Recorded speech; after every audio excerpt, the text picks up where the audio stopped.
Hi guys, my name is Margaret और मैं 17 साल की हूँ। टेल मी, अगर आपकी कोई चीज चोरी हो जाए तो उसे वापस पाने के लिए आप क्या करेंगे? क्या आप उसके लिए कानून भी तोड़ सकते हैं? मेरी स्टोरी सुनिए और आपको पता चल जाएगा कि मैंने क्या किया था। यस, ये बहुत इम्पोर्टेंट है क्योंकि now I am in deep trouble. Channel को सब्सक्राइब करना ना भूले क्योंकि मुझे आपकी हेल्प की बहुत जरूरत है। तो ये सब एक हफ्ते पहले शुरू हुआ था जब मेरे पेरेंट्स मुझे मेरे घर पर अकेला छोड़कर वेकेशन पर जा रहे थे। डैड ने मुझसे कहा, Margaret, you are an adult now. हमें नहीं लगता कि तुम्हारे साथ कुछ टेरेबल होगा, लेकिन take care of yourself and our home. मैंने सैड होने का नाटक किया और उन्हें दिखाया कि मैं उनके वेकेशन पर जाने से बहुत दुखी हूँ। इनफैक्ट अंदर से मैं तो बहुत खुश थी। I would be free for a whole week. जैसे ही मेरे पेरेंट्स एयरपोर्ट निकल गए, मैंने फौरन अपने स्कूल के सारे फ्रेंड्स को कॉल किया और उसी शाम एक पार्टी रखी। ऑफ कोर्स मेरे बॉयफ्रेंड रिक ने मुझे चिढ़ाकर कहा, आज शाम मैं तो तुम्हारे साथ अकेले टाइम स्पेंड करना चाहता था। Why do you want this party?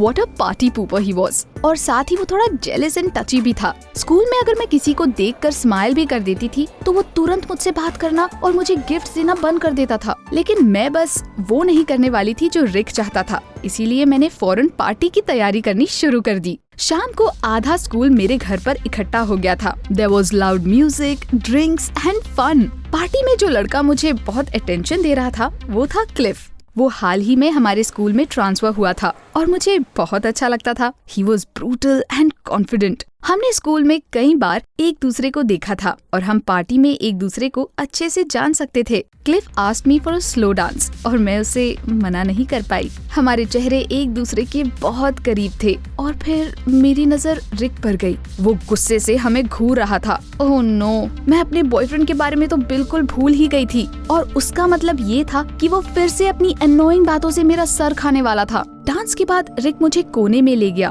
और मुझे धमकाते हुए पूछा कि ये सब मैं क्या देख रहा था। मैंने कहा, मैं क्लिफ के साथ डांस कर रही थी। That's it. What's the big deal? इस पर रिक ने मुझे बहुत सुनाया और मुझसे लड़ने लगा।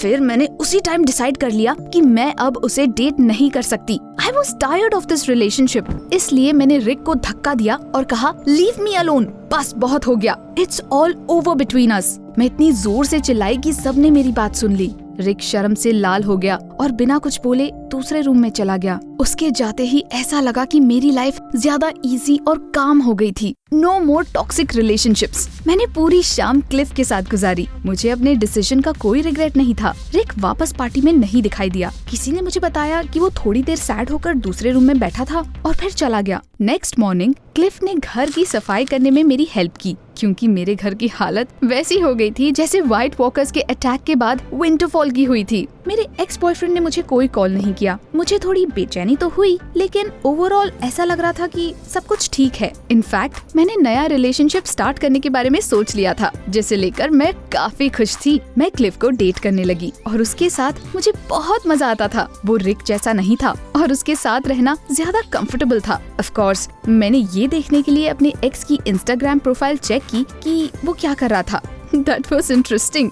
रिक ने अपनी ऐसी बहुत सारी पिक्चर्स पोस्ट की थी जिसमें वो मेरे बिना फन कर रहा था। Cool cars, restaurants, fancy clothes. उन पिक्चर्स के नीचे उसने लिखा था कि शॉपिंग से उसे उस इंसान को भूलने में हेल्प मिली जो उसके लायक नहीं था। वो मेरी बात कर रहा था। ये काफी फनी और स्टूपिड था। रिक नाराज होकर किसी बिगड़ैल लड़के की तरह बिहेव कर रहा था। उसकी पोस्ट देखकर क्लिफ और मैं बहुत हंसते थे।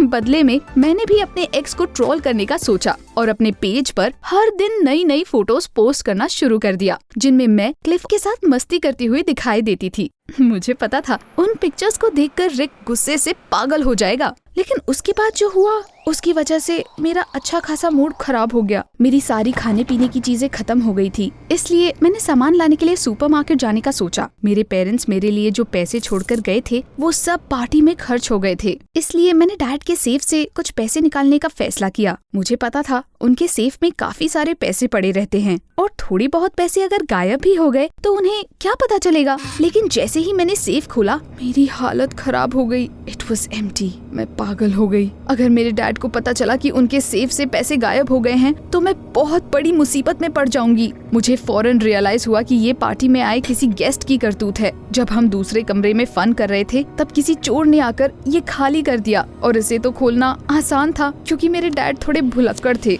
इसीलिए सेफ का पासवर्ड हमेशा दरवाजे के पास लटका रहता है। मैंने सोचना शुरू किया कि आखिर ये कौन हो सकता है। And then it hit me, Rick. Of course ये उसी का काम था। उस दिन वो मुझसे इतना गुस्सा था कि उसी ने ये रिवेंज लेने के लिए किया होगा। It was his style. अब मुझे समझ आ रहा था कि कपड़ों और रेस्टोरेंट्स पर खर्च करने के लिए उसके पास इतने पैसे कहाँ से आए। What a rascal. मैंने सोच लिया कि मुझे किसी भी कीमत पर अपने पेरेंट्स के पैसे वापस लाने हैं और मुझे ये जल्द ही करना था क्योंकि मेरे मॉम और डैड 4 दिन में वापस आने वाले थे। लेकिन मैं ये कैसे करती? मैं सीधे उसके पास जाकर चुराए हुए पैसे तो नहीं मांग सकती थी। वो तुरंत मुझे अपने घर से बाहर निकाल देता। और फिर मैंने एक प्लान बनाया। मुझे रिक से पैचअप करके वापस उसकी गर्लफ्रेंड बनना था, तभी वो मुझे पैसे वापस करता। अगर वो ऐसा नहीं भी करता तो भी मैं अपने पैसे उससे वापस ले लेती। मेरा ये करने का बिल्कुल भी मन नहीं था, but I had no other choice. मैंने माफी मांगने के लिए रिक को कॉल किया। मैंने उससे कहा कि उसके साथ ब्रेकअप करना मेरी बहुत बड़ी गलती थी और मैं वापस उसके साथ आना चाहती थी। लेकिन मेरे एक्स ने चिल्लाकर कहा, मैं तुमसे कोई मतलब नहीं रखना चाहता, दफा हो जाओ।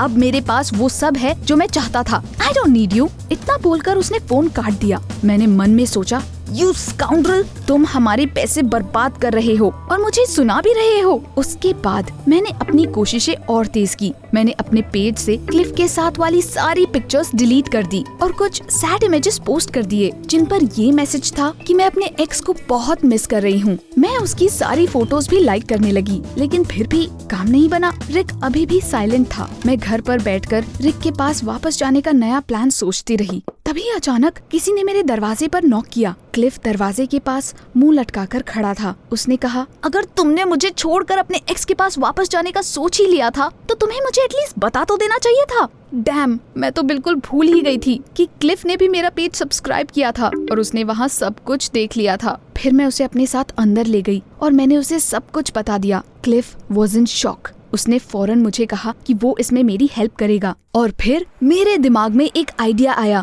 जो 100% काम करने वाला था। हमने रिक का पीछा किया और उसके रेस्टोरेंट से बाहर निकलने का वेट किया और जैसे ही वो बाहर निकला उसे दिखाने के लिए हमने झूठी लड़ाई शुरू कर दी। क्लिफ आग बबूला होकर मुझे गालियाँ दे रहा था। I was even able to cry for real. और फिर रिक ने रिएक्ट किया। वो भागता हुआ मेरी हेल्प करने के लिए आया। क्लिफ को धक्का दिया और दूर कर दिया। Take her, she still loves you, Cliff ने गुस्से से कहा और वहाँ से चला गया। अपने एक्स को देखते ही मुझे पता चल गया कि हमारा प्लान सक्सेसफुल हो गया था। रिक ने प्यार भरी नजरों से मुझे देखा। मैंने उसे यकीन दिलाया कि मैं उसके अलावा और किसी से प्यार नहीं करती। मेरा बॉयफ्रेंड खुश होकर मुस्कुराया, लेकिन उसने पैसों के बारे में कुछ नहीं कहा। इसलिए मैंने अपने पैसे उसी तरीके से वापस लेने का प्लान बनाया जैसे रिक ने इसे चुराया था। मैंने उसे हमारे दोबारा मिलने की खुशी में पार्टी रखने के लिए कहा। वो इतना खुश था कि तुरंत मेरी बात मान गया। हमने अपनी जान पहचान के सभी लोगों को बुलाया और उसके घर पर पार्टी रखी। म्यूजिक चालू था और सब एंजॉय कर रहे थे, लेकिन मैं एंजॉय करने के मूड में नहीं थी। मैंने सही मौके का वेट किया ताकि मैं वो कर सकूं जो मैं करने आई थी। हमने सुबह तक खूब डांस किया और एंड में फाइनली मेरा बॉयफ्रेंड थक कर सोफे पर गिर गया और उसे तुरंत नींद आ गई। उसके घर की छानबीन करने के बाद मुझे वो चीज काफी जल्दी मिल गई जिसकी मुझे तलाश थी। उसके रूम के शेल्फ पर एक नाइकी का बॉक्स रखा था and it was full of money, my money. मैंने वो सारे पैसे निकाले और वहाँ से चुपचाप निकल गई। जाते टाइम रिक के माथे पर एक नोट चिपका दिया, you don't have to look for the money, it's not yours anymore. मैं अपने घर गई और वहाँ पर क्लिफ मुझसे मिलने आया। How did it go? उसने पूछा। मैंने स्माइल करते हुए उसे पैसे दिखाए। हमने पैसों को सेफ में रख दिए और फिर मुझे रियलाइज हुआ कि मैं कितनी थकी हुई थी। मैंने अपने सारे पैसे ठीक से रख दिए और अब मैं बेफिक्र होकर अपने पेरेंट्स से मिल सकती थी। उनके आने में भी अभी थोड़ा टाइम बाकी था, इसलिए मैंने क्लिफ को गले लगाया और तुरंत सो गई।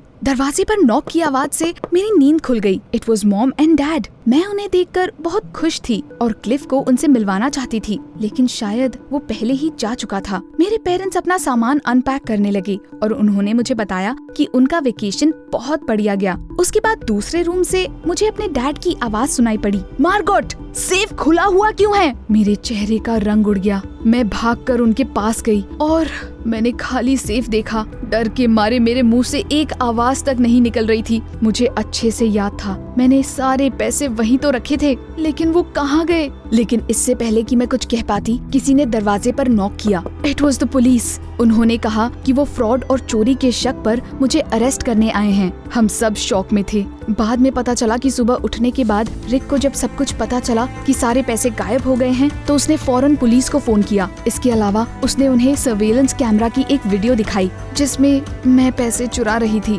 मैंने उन्हें चीख चीख कर बताया कि मैं चोर नहीं हूँ, मैंने बस अपने पैसे वापस लिए थे। और क्लिफ को भी ये बात पता थी। मैंने उसे कॉल करना शुरू किया, लेकिन पता नहीं क्यों उसका नंबर नहीं लग रहा था। वो मुझे पुलिस स्टेशन ले गए और मुझे वहाँ बंद कर दिया। अगले दिन मेरे पेरेंट्स मुझे बेल पर छुड़ाकर वापस ले गए। उसके बाद क्लिफ कभी स्कूल नहीं आया और शहर से गायब हो गया। That's when I started guessing कि असल में पूरी सिचुएशन के पीछे किसका हाथ था। Please share my story. इसमें मेरी कोई गलती नहीं थी। मैं बस एक चालाक कॉन आर्टिस्ट का शिकार बन गई थी और मुझे रिक और उसकी फैमिली को अब बहुत सारे पैसे वापस करने हैं।